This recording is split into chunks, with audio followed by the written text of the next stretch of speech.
A kind black man once found two young white kids on the streets with no one to care for them. Out of pure compassion, he raised them as his own despite struggling with his own life.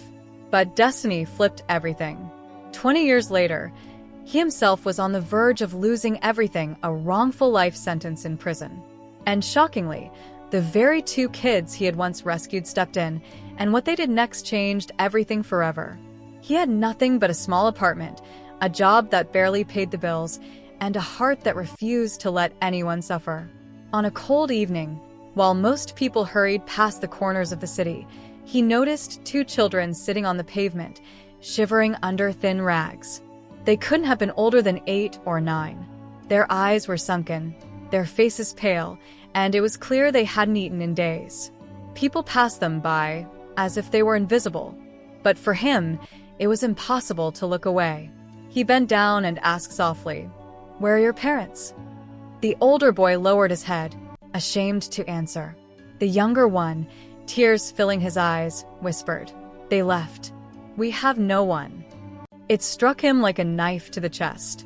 He had grown up knowing pain, knowing what it was like to be overlooked, but watching these children endure it felt unbearable. He could have walked away, telling himself it wasn't his problem, but his conscience screamed louder than his doubts.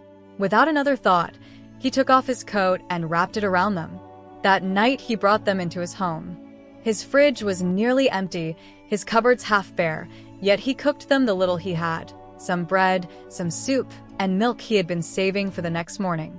The boys devoured it as if it were the first real meal they had tasted in weeks. Watching them eat, he realized this was not going to be a one-time act of charity.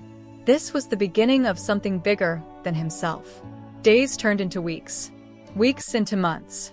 He became their guardian, their protector, their father figure. Every morning, he made sure they went to school, even when the school questioned his right to enroll them. He fought through paperwork, worked double shifts, and sold what little he had just to keep them clothed and fed. It wasn't easy. Many nights he went to bed hungry, so they wouldn't have to. People whispered behind his back. Some questioned why he would take in two children who weren't his own. Others doubted he could raise them at all. But none of that mattered. He wasn't doing it for approval.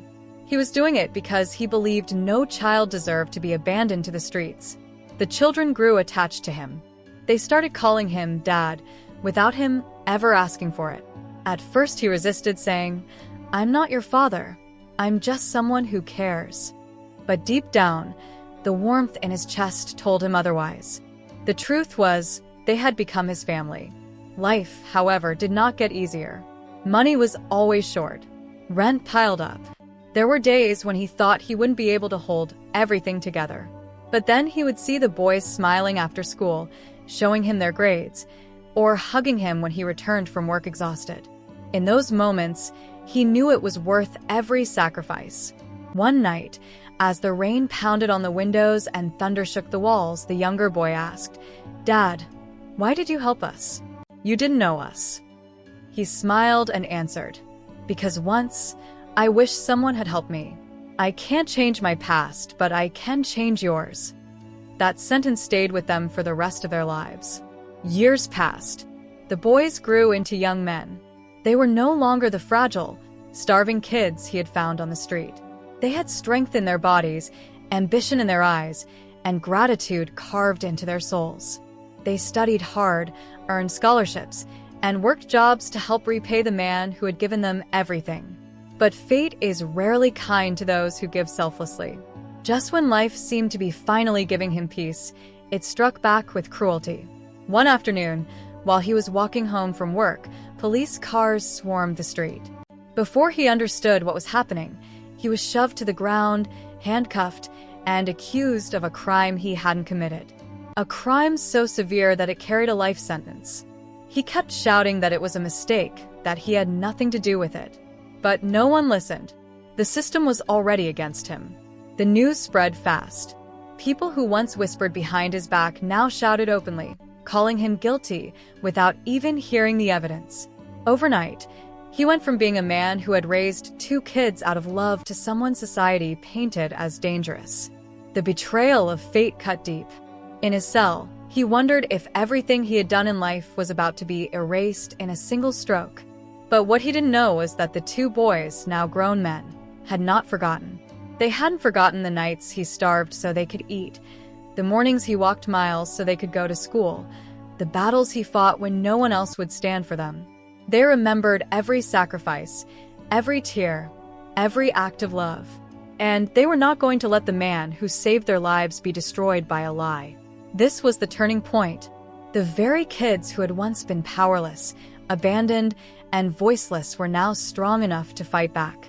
And when the world thought his story was over, they were about to prove that it was only the beginning. The trial began with the weight of the world pressing down on his shoulders. He sat in the courtroom, his hands trembling, his heart pounding like a drum of fear. The prosecutor painted him as a monster, someone capable of cruelty he could never even imagine. Witnesses were lined up, stories twisted, evidence bent to fit a narrative that had nothing to do with truth. Every word spoken against him cut deeper, as if the years of kindness he had given to the world were suddenly invisible. The boys sat behind him, now men in their 20s, watching in disbelief. They could not accept that the man who had given them life, who had carried them through darkness, was being buried under lies. They remembered the nights he stayed awake by their beds when they had nightmares, the mornings he worked double shifts just to make sure they had breakfast, the gentle way he told them they mattered when no one else believed it. And now, the same man was being condemned by strangers who had never once seen his heart. They looked at each other, and without speaking, they knew they could not stay silent. They would not let him go down without a fight. When their turn came, they stood before the court. Their voices shook, not from fear, but from the weight of truth they carried. They told the world what he had done for them. They spoke of the nights he starved so they could eat, the shoes he wore until they fell apart so he could buy theirs, the battles he fought in schools and offices just so they could be treated with dignity. They described the day he found them on the street, broken and lost, and how he lifted them into a life they never thought they could have. The courtroom fell silent. Even the judge, who had sat through countless testimonies, leaned forward, listening not as a judge, but as a human being. The boys' words weren't rehearsed speeches. They were raw truth, carved from memory, dripping with gratitude. But the system wasn't moved so easily. Evidence still pointed toward guilt. The prosecutor argued that no matter what good he had done in the past, it didn't erase the crime he was accused of. The boys refused to give up. They knew that words alone weren't enough. They needed proof. That night, they pored over files, reports, and records. They searched for every missing piece, every overlooked detail. Days turned into sleepless weeks. They visited witnesses, tracked down people who had been ignored, and uncovered cracks in the accusations that others had chosen to ignore. Slowly, a different picture began to form. They discovered inconsistencies in the timeline. Witnesses who claimed to have seen him were nowhere near the crime scene. Evidence that had been presented as undeniable was in fact planted. The deeper they dug, the clearer it became. The man who had raised them was innocent, caught in the web of someone else's corruption. Armed with this new information, they returned to court. With trembling hands but unshakable determination, they presented what they had found. Piece by piece, they dismantled the story that had been built against him. Each fact struck like lightning, breaking apart the darkness that had hung over the case. The prosecutor tried to counter, but the foundation of lies crumbled. The jury leaned in, the spectators gasped, and slowly, the tide began to turn. For the first time, hope flickered in his eyes. He looked at the boys, no, the men, and realized that they were no longer the children he had once saved. They were his protectors now, carrying him the way he had once carried them.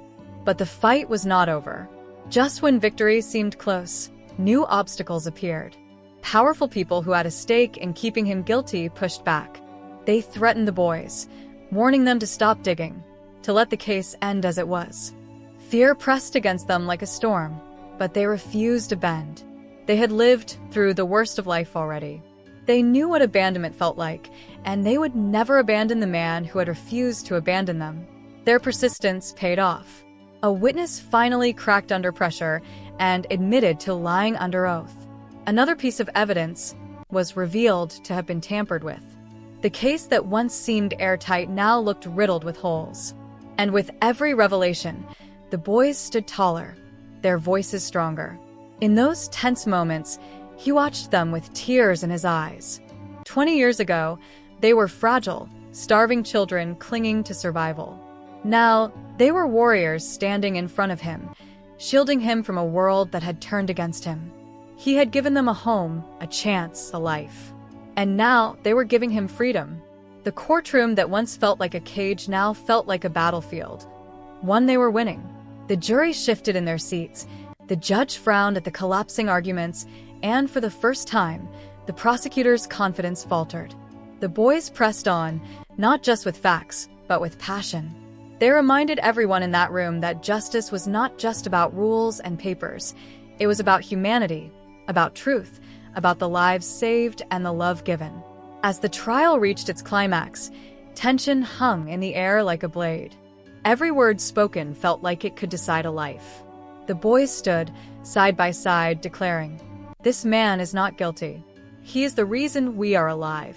Without him, we would have been dead or forgotten. If he goes to prison, then justice is dead too." The words echoed across the courtroom. People wiped tears from their eyes. Even those who had doubted began to see the man in a different light. The walls of lies were falling apart, and truth was finally breaking through. And yet, just as hope surged, the unexpected happened. A new piece of evidence surfaced, one that could either clear him forever or bury him deeper than before. The fate of everything now hung on a single thread, and the next moment would decide whether he walked free or was lost to a life sentence. The courtroom fell into a heavy silence as the new evidence was placed on the judge's desk. Everyone leaned forward, breath caught in their throats, knowing that what came next could either save a man's life or seal his fate forever. The boys clenched their fists, praying silently, their hearts pounding so loudly they could hear nothing else. The judge opened the file slowly, reading line after line, his eyes narrowing. The prosecutor looked nervous for the first time, shifting uncomfortably in his seat. The defense attorney glanced at the boys, as if asking them to hold on, to trust that truth had finally found its way into the light. It was a surveillance tape, dated the very night of the crime. For years, it had been buried, hidden away where no one would think to look. But the boys, through relentless digging, had uncovered it. On the screen, the grainy black and white footage showed the crime unfolding and showed clearly that their father had not even been there. He was miles away, buying groceries at a corner store, the time-stamped receipt still matching the exact moment the crime had been committed elsewhere. Gasps filled the room. The tape was undeniable. The narrative that had been built against him collapsed in an instant. The boys held their breath as the judge looked up, his voice steady, but heavy with the weight of justice. "This court finds the defendant not guilty." The words shattered the silence like a thunderclap. The boys jumped to their feet, tears streaming down their faces, as the man they loved dropped his head into his hands, overwhelmed with relief. He had been ready to lose his freedom, to spend the rest of his life behind bars for something he hadn't done. But now, because of the children he had once saved, he was free. The courtroom erupted. Some cheered, others wept. Even members of the jury wiped their eyes. It wasn't just a verdict. It was a moment that reminded everyone present of the power of love, loyalty, and truth. When he stood, the boys rushed into his arms. For a long moment, the three of them held each other, shaking with sobs. The man who had once given them a home was now being given his life back by the very same children. Their bond had come full circle. Outside the courthouse, reporters swarmed. Cameras flashed, microphones pushed forward, questions flying in every direction. How does it feel to be free? What do you have to say to the people who doubted you? What will you do next? But he didn't answer them. Instead, he looked at the two young men beside him, his voice breaking as he said, "I don't need to say anything. These are my words. These are my answers. They are my life." The boys smiled through their tears, gripping his hands tightly, as if to say they would never let him fall again. The news spread like wildfire. Headlines screamed the story of a man wrongfully accused and the 2 children he had once saved who returned to save him. People who had once turned their backs on him now spoke his name with respect.